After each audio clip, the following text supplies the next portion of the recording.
बिस्मिल्लाहिर्रहमानिर्रहीम। अस्सलाम वालेकुम नादरीन, आप यूट्यूब चैनल देख रहे हैं। मैं इमरान खान हूँ। Nadreen, field marshal Asim Munir वो ईरान के अंदर सालसी कर रहे हैं, अमेरिका और ईरान के बीच में, और सारी की सारी कवरेज ले गया कर्नल असवंद वो यूनिवर्सिटी के अंदर गोली चला के। यानी जो सारा मामला डिस्कस होना चाहिए था फील्ड मार्शल का, उनकी सालसी का, यहाँ एक कर्नल साहब उठते हैं, वो गोली चलाते हैं और सारी की सारी कवरेज और सारी तवज्जो अपनी तरफ कर लेते हैं। इस मामले की कुछ मज़ीद चीज़ें मैं आपके सामने रखता हूँ। एक तो मुझे हैरत हो रही थी और तरस भी आ रहा था बेचारे टाउटों के ऊपर, इदारा खुद डिफेंड नहीं कर पा रहा। यानी आईएसपीआर ने इसके बारे में एक स्टेटमेंट जारी किया, वो खुद परेशान है, वो डिफेंड कर नहीं पा रहे। वो कह रहे हैं जी हमने तहवील में ले लिया है, अपने कस्टडी में ले लिया है, हम इस मामले की इंक्वायरी कर रहे हैं कि स्टूडेंट के ऊपर पिस्तौल क्यों निकाला, वहाँ पे गोली क्यों चलाई, हम इसकी तहकीकात कर रहे हैं। वो टाउट सारे मुंह उठा के कह रहे हैं नहीं जी वो तो बेकसूर है, उसने बहुत अच्छा काम किया, बड़ा शानदार काम किया। तो जो प्रोपेगेंडा है ना, उनकी चंद चीज़ें मैं आपके सामने रख देता हूँ, फैसला आप खुद ही कर लीजिएगा। नंबर एक, जो हकायक हैं वो एज इट इज़ आपको बताता हूँ। कर्नल साहब की अहलिया और एक प्रोफेसर, इन दोनों का एक तनाज़ा चल रहा था यूनिवर्सिटी में, और ये चंद दिन पहले से चल रहा था। ये मामला पुलिस स्टेशन तक भी गया, जिसमें मुबैना तौर पे कर्नल साहब की अहलिया ने दरख्वास्त दी थी, और वो जो प्रोफेसर साहब हैं उन्होंने उसमें अपॉलोजी करके मामला ख़त्म कर दिया। ये मामला रफा दफा हो गया था। तलबा का एहतजाज चल रहा था यूनिवर्सिटी में, वो दीगर इशूज़ भी साथ में थे, और ख़ातून की जानिब से इस मरतबा बजरिया फैमिली कर्नल साहब को, यानी उनके शौहर को और पुलिस को बुलवाया गया। कर्नल साहब जनाब पिस्तौल लेकर पहुंच गए यूनिफॉर्म के अंदर, यूनिवर्सिटी के अंदर। हालांकि ये बिल्कुल मुनासिब नहीं था कि वो इस अंदाज में हथियार लेकर मुसल्ला होकर यूनिवर्सिटी के अंदर आ जाते और इतने हसास मामले में आकर मैन हैंडलिंग करते। वो ये कर नहीं सकते थे। बहरहाल वो पहुंचे, वो पहले से ही बहुत गुस्से में थे, क्योंकि माजी में वो ये जानते थे कि एक तनाज़ा उनकी अहलिया का एक दूसरे प्रोफेसर के साथ चल रहा है। तो मैंने इसको एक एक फ्रेम करके पूरी फुटेज को देखा। एक एक फ्रेम करके जब आप देखते हैं तो आपको नजर आता है कि किसी ने भी पहल नहीं की। सबसे पहले कर्नल साहब बहुत गुस्से में थे, वो तेजी से आते हैं और एक नौजवान जो सफेद कपड़ों में खड़ा है उसको अपने दाएं हाथ में पकड़ी हुई छड़ी के साथ कर्नल साहब मारते हैं जोर से। अच्छा, इस पे नौजवानों ने कर्नल साहब को आवाजें लगाई कि भी ये क्या कर रहे हैं आप, आपको किसने हक दिया है। तो इस पे कर्नल साहब क्या करते हैं कि अपनी छड़ी को उल्टे हाथ में ले जाते हैं और अपने सीधे हाथ में अपना पिस्तौल पकड़ लेते हैं, और पिस्तौल पकड़ने के बाद वो एक लाल कपड़ों में मलबूस नौजवान को पिस्तौल से उसके सीने पर रख के उसको पॉइंट करते हैं, उसको पिस्तौल से धकेलते हैं। ये देखकर नौजवान डरने की बजाय मजीद वहां पे इकट्ठे हो जाते हैं।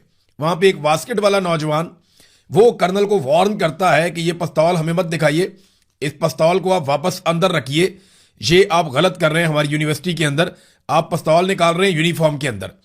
तो कर्नल साहब बजाय इसके कि वो पिस्तौल वापस रखते, अपने उल्टे हाथ में पकड़ी हुई छड़ी से उस नौजवान के ऊपर भी अटैक कर देते हैं और उसके सर के ऊपर मारते हैं। इतने में जितने बाकी नौजवान हैं वो सारे फिर कर्नल साहब के ऊपर अटैक कर देते हैं। कोई 3-4 सेकंड तक कर्नल साहब को कोई इधर से मार रहा है, कोई इधर से मार रहा है, कोई इधर से खींच रहा है। तो 4-5 सेकंड में कर्नल साहब के हालात तब्दील हो जाते हैं। अब पिस्तौल जो है उसके अंदर गोली चेंबर में नहीं है, अभी तक पिस्तौल में चेंबर में गोली नहीं है, कर्नल साहब ने उसको लोड नहीं किया। इतने में वहां मौजूद पुलिस वाले कर्नल साहब को 5-6-7 सेकंड के अंदर अंदर ही वो रेस्क्यू कर लेते हैं। कर्नल साहब को और नौजवानों को अलग कर देते हैं। कर्नल साहब को जैसे ही खुली जगह मिलती है तो पुलिस वाले उनको घेर लेते हैं, उनको साइड पे कर लेते हैं। वहां कर्नल साहब फौरी तौर पे अपने पिस्तौल को लोड करते हैं और गुस्से में एक नौजवान के पीछे लपकते हैं पिस्टल को पॉइंट करते हुए। वो नौजवान उस तरफ को जाता है, कर्नल उसके पीछे लपकते हैं और उसको पॉइंट करते हैं। खुशकिस्मती से गोली नहीं चलती। जब गोली नहीं चलती और कर्नल साहब की अहलिया उन्हें कपड़ों से पकड़ के खींच रही होती हैं कि आप ऐसा मत करें, आप ऐसा मत करें, वो कर्नल को मना कर रही थी। तो उस वक्त कर्नल साहब हवाई फायरिंग करते हैं 2 मरतबा और नौजवानों की तरफ पिस्टल पॉइंट भी करते हैं। ये है वो पूरा वकूआ जो मैंने आपको बताया। अच्छा, इसमें एक बात और अपने ज़हन में आप रखें कि अगर ये हरासगी वाला मामला था भी तो वहां पे उस वक्त मौके पर पुलिस मौजूद थी। कर्नल साहब पुलिस से बात कर सकते थे, ना कि डायरेक्टली नौजवानों को मिस हैंडल करते या मैन हैंडल करते। यानी पहला जो डंडा है वो कर्नल साहब ने मारा, दूसरा डंडा भी कर्नल साहब ने मारा, उसके बाद पिस्तौल एक नौजवान के सीने पर भी कर्नल साहब ने लगाया, और उसके बाद फिर नौजवानों ने रद्द-ए-अमल दिया। 3 वायलेशंस कर्नल साहब ने किए। उससे पहले कर्नल साहब को हाथ किसी ने नहीं लगाया। नौजवानों ने चपेड़ें तब मारी एक मर्तबा एक नौजवान के सीने के ऊपर उन्होंने पिस्टल रखा और दो नौजवानों के ऊपर उन्होंने डंडे के साथ अटैक किया। जब ये 3 मर्तबा कर्नल ने किया तो फिर नौजवानों ने आगे से चपेड़े मारी या उनका गिरेबान पे उनके हाथ डाला, और फिर कर्नल साहब ने बजाय इसके कि कर्नल साहब पुलिस से मदद लेते, इंतजामिया से बात करते, उन्होंने पिस्तौल लोड किया और वहीं पे फैसला सुना दिया।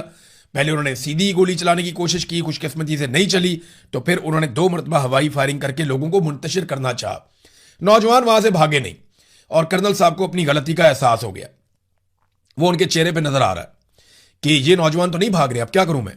तो पुलिस वालों ने वहां पे कर्नल साहब को अपनी हिसार में लिया और उन्हें लेकर साइड पे चले गए।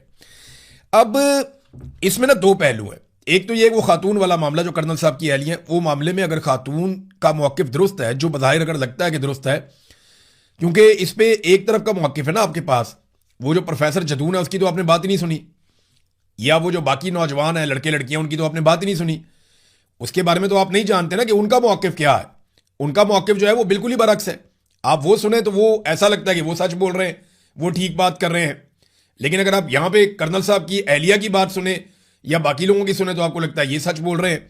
तो वो एक तनाज़ा है जो पुलिस हल कर सकती है, इंतजामिया हल कर सकती है, या अदालत में हल हो सकता है। इन दोनों वाकयात को ना आपको अलग अलग करना पड़ेगा, क्योंकि कर्नल आम आदमी नहीं है। देखिए मेरे जैसा बंदा होता ना शायद इससे ज्यादा रिएक्ट कर देता, क्योंकि मैं ट्रेंड ऑफिसर हूं ही नहीं, मैंने कहीं से तरबियत ही नहीं ली हुई, मैंने यूनिफॉर्म भी नहीं पहना हुआ, मेरे पास सरकारी पिस्तौल भी नहीं है। बात को समझ रहे हैं आप? एक आदमी ट्रेंड